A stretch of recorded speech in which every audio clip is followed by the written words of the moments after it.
Dans cette vidéo, nous allons explorer comment notre image de soi influence notre comportement et notre vie en général, et comment nous pouvons améliorer notre image de soi pour nous sentir mieux dans notre peau et devenir beaucoup plus confiants.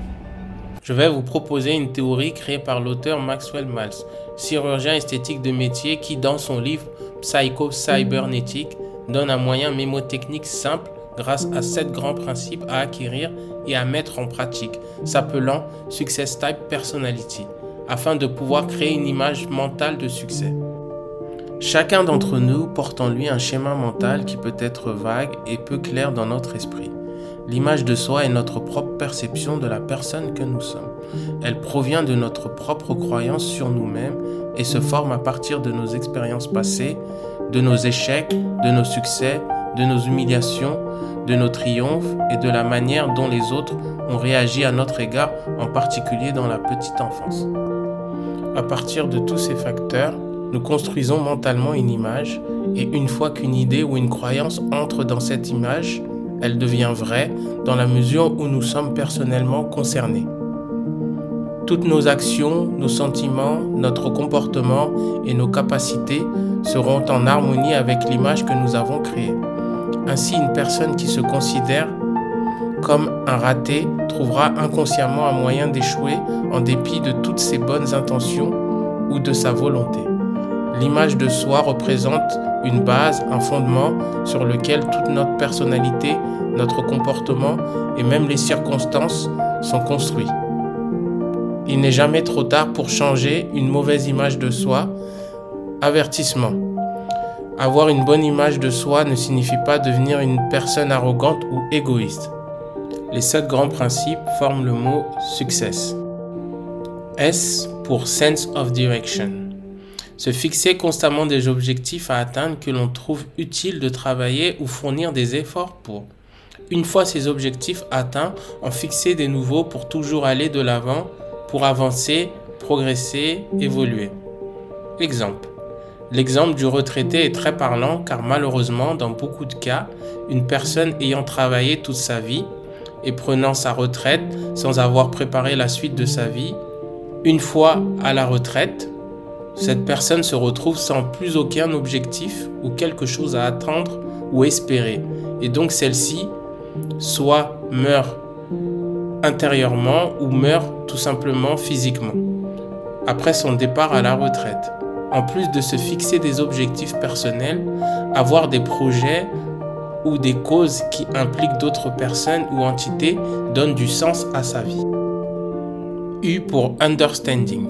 Une bonne communication est vitale car s'il y a une incompréhension, les conséquences des actes posés sur cette mauvaise compréhension ne pourra pas donner de bons résultats ou diagnostics. Par exemple, un médecin qui n'identifie pas correctement l'origine d'une maladie ne pourra pas fournir la bonne prescription à suivre. Concernant notre propre personne, il faut toujours être à la recherche de la vérité au sujet de nos propres problèmes ou ceux impliquant d'autres personnes ou bien des situations précises. Même si ces vérités peuvent être bonnes ou mauvaises pour nous. Adopte le credo suivant. Peu importe qui a raison, le plus important est ce qui est vrai. C'est fort, courage. Une fois que tu t'es fixé des objectifs et que tu as la bonne compréhension et vérité sur toi-même, sur les autres ou les situations, il faut maintenant avoir du courage pour agir car l'action permet de rendre réels nos objectifs, désirs ou croyances. En effet, face à une problématique, le meilleur moyen de résolution est de s'y confronter et non essayer de l'esquiver. Il est donc toujours mieux de passer à l'offensive plutôt qu'être sur la défensive afin de prendre les choses en main. Souvent, la différence entre une personne qui réussit et celle qui échoue ne se joue pas sur leur capacité, mais sur le fait qu'elle hésite à miser sur elle, prendre des risques et agir. C'est fort, Charity. Se soucier des problèmes ou besoins des autres est une des caractéristiques d'une personne avec une grande personnalité. Le sentiment de bonté que l'on peut avoir pour les autres finira par rejaillir sur nous-mêmes et donc devenir quelqu'un de bon avec soi-même, ce qui n'est pas quelque chose de forcément automatique.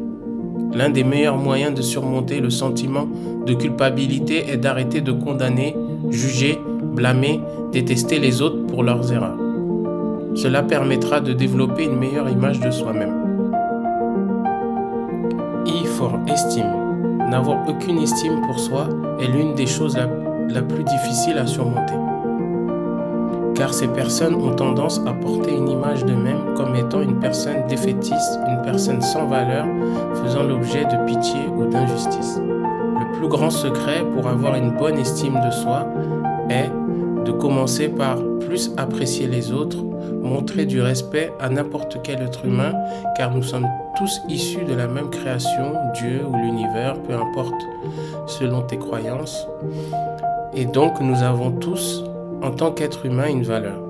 Entraînez-vous à traiter les autres comme s'ils avaient une certaine valeur et étonnamment votre propre estime de soi augmentera.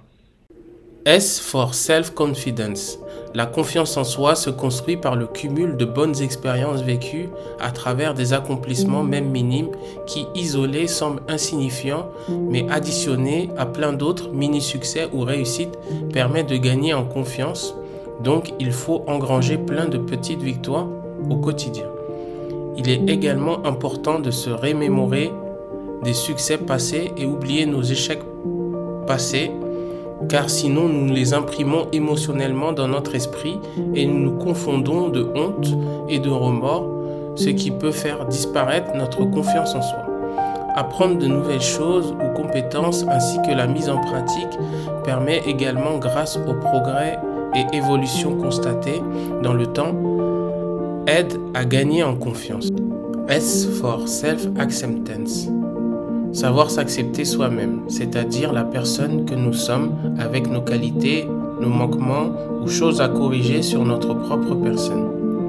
Changer l'image que nous avons de nous-mêmes ne signifie pas devenir une autre personne, mais changer notre propre image mentale, notre estime ou bien notre conception de nous-mêmes. Le résultat sera le fruit d'un développement et d'une image réaliste grâce à un travail sur soi. Pour conclure, tu es une personne de valeur, pas par le nombre de millions acquis, ni par le fait de conduire la voiture la plus chère, mais au fait que tu es une création de Dieu ou de l'univers selon tes croyances.